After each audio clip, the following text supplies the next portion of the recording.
এই কর্মের মাধ্যমে ধর্ম বিদ্যমান। কর্মের মধ্যে ধর্ম বিদ্যমান, যদি হয় সৎকর্ম, যদি হয় অসৎ কর্ম। কর্মক্ষেত্রটাকে ভগবানের কর্মে লিপ্ত করে না। এখন এই যে খুব মনোযোগ হয়েছিল, একটা সাদা কাগজ দেওয়ালে লাগিয়ে দিলাম, সাদা, পুরো সাদা, মাঝখানে কলম দিয়ে একটা শূন্য বসিয়ে দিলাম।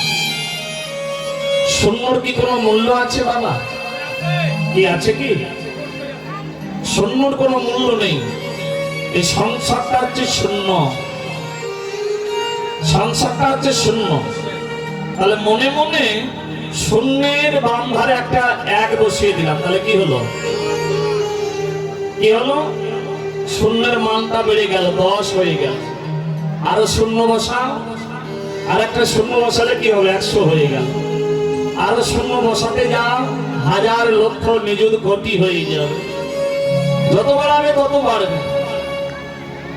শূন্যের মূল্যটা কোথায় বাড়লো? ওই একের জন্য, তাই তো? তেমনি সংসারটা হলো শূন্য। তাহলে একটা কে? নাকি আমার গোবিন্দ। সংসারে গোবিন্দকে আসল পেতে বসিয়ে দাও, দেবে সংসারটা কার? সেদিন হয়ে যাবে সংসারটা গোবিন্দের। সংসারটা কার হবে? গোবিন্দে। ছেলেটা কার? গোবিন্দে। আমি কার? গোবিন্দে। আমার মেয়েটা কার? গোবিন্দের। এই বাড়িটা কার? গোবিন্দের। সবকিছু যখন গোবিন্দের হয়ে যাবে, তুমি হয়ে যাবে গোবিন্দের দাস।